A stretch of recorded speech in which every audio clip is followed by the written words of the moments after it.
আমরা সংবিধানের পুনর্লিখনের বিরুদ্ধে। পুনর্লিখন আমরা চাই না। আমরা সংবিধানের মধ্যে যেগুলো ওই যে ব্ল্যাক লস যেগুলো হয়েছে অতীতে, সেগুলো বাদ দেওয়ার পক্ষে। অর্থাৎ সংবিধানের মধ্যে সংবিধানের সংস্কার হইতে পারে, কিন্তু পুনর্লিখন আমাদের 4 প্রিন্সিপাল যেটা আছে বাংলাদেশের, সেটা রাখার পক্ষে। তারা সেটা রাখে নাই, সেটা আমরা মানে এটা বলে দিয়েছি। আমরা ওই জায়গাতে আমরা যাই নাই। অর্থাৎ এক কথায় সংবিধান পুনর্লিখনের আমরা বিরুদ্ধে। এই আর একটা কথা যেটা হলো যে মানে 24-এর যে গণ অভ্যুত্থানের আকাঙ্ক্ষা, 24-এর গণ অভ্যুত্থানের আকাঙ্ক্ষা স্বৈরাচার বিরোধিতা, গণবিরোধী স্বৈরাচার বিরোধী আন্দোলন। এইটা ছিল মূল আকাঙ্ক্ষা।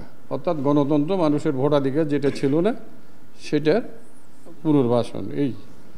এখানে কোনো সময় ছিল না যে গণ অভ্যুত্থানের আকাঙ্ক্ষার মধ্যে এটা ছিল না যে মুক্তিযুদ্ধের 72-এর সংবিধানকে বাতিল করতে হবে, মুক্তিযুদ্ধ গিয়ে করতে হবে।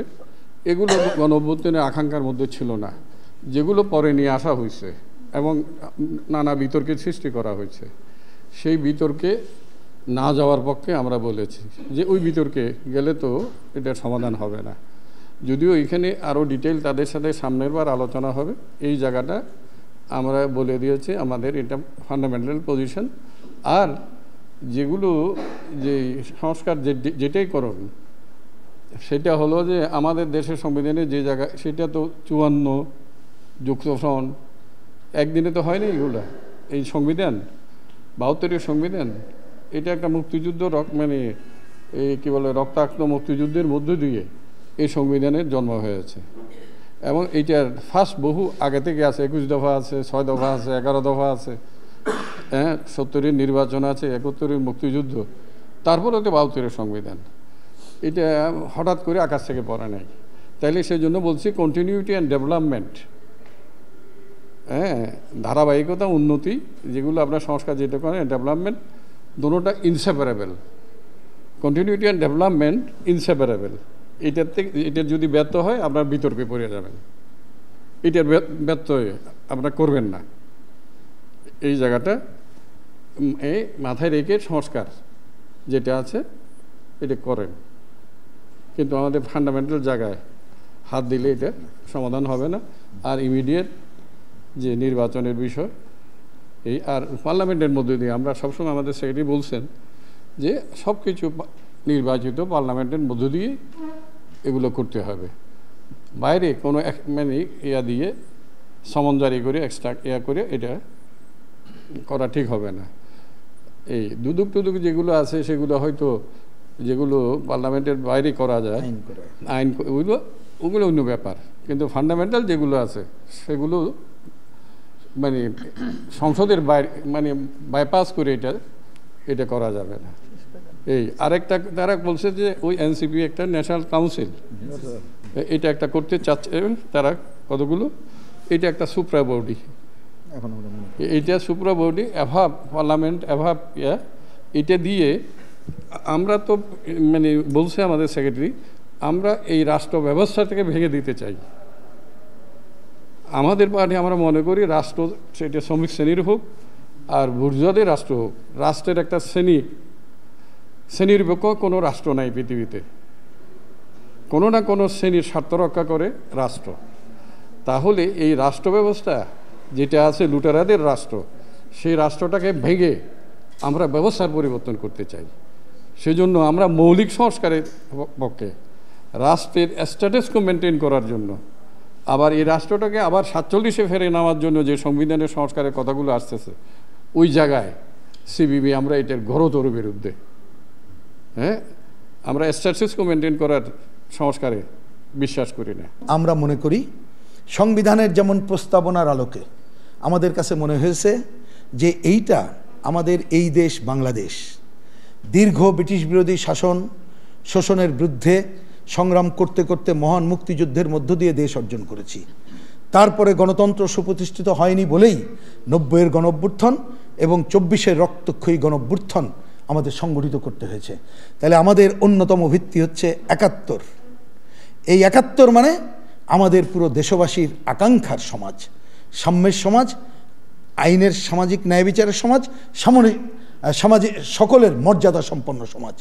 সেইটাকেই ভিত্তি করে আগাতে হবে। কিন্তু ওনাদের প্রস্তাবনায় আমাদের কাছে অনেক সময় মনে হয়েছে এইটা যেন 71কে অনেক সময় 24 দিয়ে রিপ্লেস করা হচ্ছে। আমরা বলেছি এইটা যথাযথ না। মুক্তিযুদ্ধের চেতনা যেমন থাকবে, অবশ্যই 24-এর গণঅভ্যুত্থানের আকাঙ্ক্ষাও থাকবে।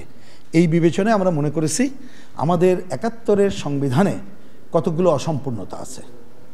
সুতরাং এই অসম্পূর্ণতা 72-এর সংবিধান মানে মুক্তিযুদ্ধের মধ্য দিয়ে অর্জিত যে সংবিধান, আমি সেইটার কথা বলছি। 72-এর সংবিধান তার কতগুলো অসম্পূর্ণতা আছে, ওইটা দূর করতে হবে। এইটাকে পুনর্লিখন বা অন্য কিছুর প্রয়োজন নেই। তার জন্যে প্রধানত যে মূলনীতি, সংবিধানের 4টি মূলনীতি, সেইটা অব্যাহত রেখেই এই কাজগুলো আমাদের করে এগিয়ে যেতে হবে। এইটাই হচ্ছে ফান্ডামেন্টাল। ওনাদের সাথে আমাদের যে ডিফারেন্স, ওনারা এটাকে কথা বলেছেন, এইটা আমরা বলেছি।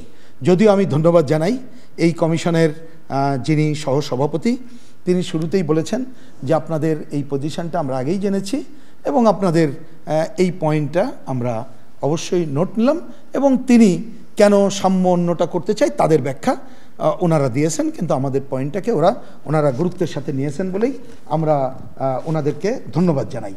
আমরা এরপরে যে আলোচনা করেছি, আমি সংক্ষেপে একটু বলার জন্যে আপনাদেরকে একটু জাস্ট দু একটা পয়েন্ট একটু সামনে আনি আর কি।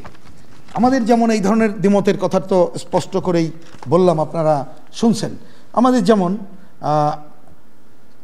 দু একটা জিনিস ছোটোখাটো সংশোধনী ওনারা যেটা দিয়েছেন, এই ব্যাপারে আমাদের দ্বিমত নাই। যেমন ধরেন, আমরা তো এটা জানি যে আমাদের সবাই দেশের মানুষ, এটা পরিচিত হবে বাংলাদেশি বলে, এটার নতুন করে বলার আমরা দরকার নেই। আমরা বলেছি যে এই দেশ শুধুমাত্র বাঙালির না, বাঙালি আদিবাসী সবাই মিলে আছে, সুতরাং তাদের সাংবিধানিক স্বীকৃতি দরকার। সেই জায়গাগুলো আমরা ঠিক মতো করা দরকার বলে আমরা মনে করি। আমরা গুরুত্বের সাথে একটা জিনিস বলেছি যে এই দেশ আমাদের মাথাপিছু আয় তো কম না, অনেক টাকা আয়, অবাধ লুটপাটের ক্ষেত্র পরিণত হয়ে গেছে। তা আমাদের অন্তর্বর্তীকালীন সরকার, এরপরে যে নির্বাচিত সরকার হবে, আমরা আশা করব যে অবাধ লুটপাট ঠেকাতে পারবো। সুতরাং বাংলাদেশের মানুষের অন্ন, বস্ত্র, শিক্ষা, চিকিৎসা, বাসস্থান, এই মৌলিক অধিকারের সাংবিধানিক গ্যারান্টি নিশ্চিত করতে হবে। ওনাদের প্রপোজালে দেখবেন যে এটা আমরা পর্যায়ক্রমে করবো। আমরা বলছি যে না, এটা পর্যায়ক্রমে রাখার ব্যাপার নেই, এমনভাবে সংবিধানে নিশ্চিত করতে আমরা চাই যাতে করে কেউ চাকরি যার নাই সে কোর্টে যেয়ে বলতে পারে আমার চাকরি নাই, সরকার দিতে বাধ্য হবে, আমি খেতে পারছি না, সরকার দিতে বাধ্য হবে। এরকম একটা ফান্ডামেন্টাল জায়গায় ওনাদের সাথে আমাদের দ্বিমত আছে। তবে ওনারা বলেছেন যে আমরা মনে করেছিলাম যে পর্যায়ক্রমে এটা করা দরকার, আপনারা বললেন আপনাদের মত, আমরা এটা বিবেচনা করলাম। আমাদের যেমন আবার অনেকগুলো ঐক্যমত্য আছে ওনাদের সাথে, যেমন 2 টার্মের বেশি প্রধানমন্ত্রী না থাকা, আমরা ঐক্যমত্য পোষণ করেছি। আমাদের অনেক দিনের ডিমান্ড যে নারী আসন, এইটাকে বৃদ্ধি করা হোক 100 আসন, এবং সেক্ষেত্রে সরাসরি নির্বাচন। এক্ষেত্রে ওনারাও বলেছেন অন্য শেডের ডিফারেন্স থাকলেও আমরা এই পয়েন্টে কোনো দ্বিমত করি নাই। এই জায়গাগুলোতে আমাদের ঐক্যমত্যের জায়গা আছে।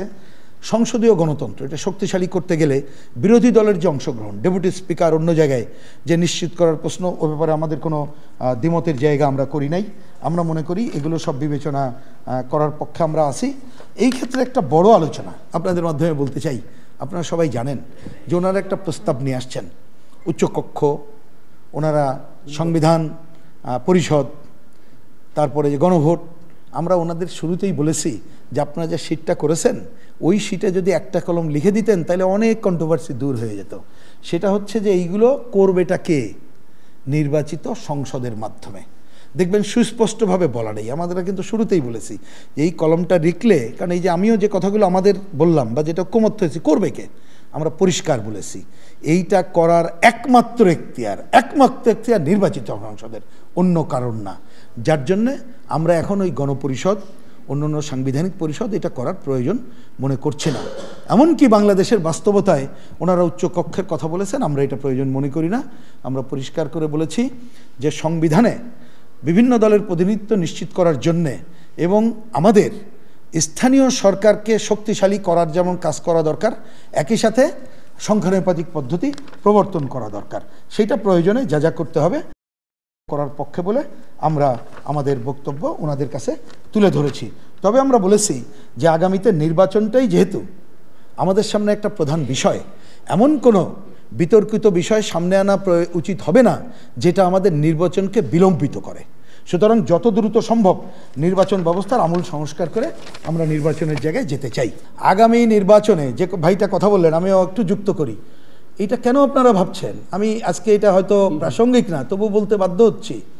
জনগণ যদি সচেতন হয়, 54 বছরের বাংলাদেশে বহু লোকের শাসন দেখছে, ওই শাসনকে বাদ দিয়ে আমরা বামপন্থী, কমিউনিস্ট পার্টি, গণতান্ত্রিক প্রগতিশীল শক্তি, বিকল্প শক্তি সমাবেশ গড়ে তুলে যদি ভালো নির্বাচন হয়, আগামী নির্বাচনে অংশ নেব, নিশ্চয়ই রাষ্ট্র ক্ষমতায় আমরা যাওয়ার পরেই এই ধরনের কোনো ব্যত্যয় হবে না।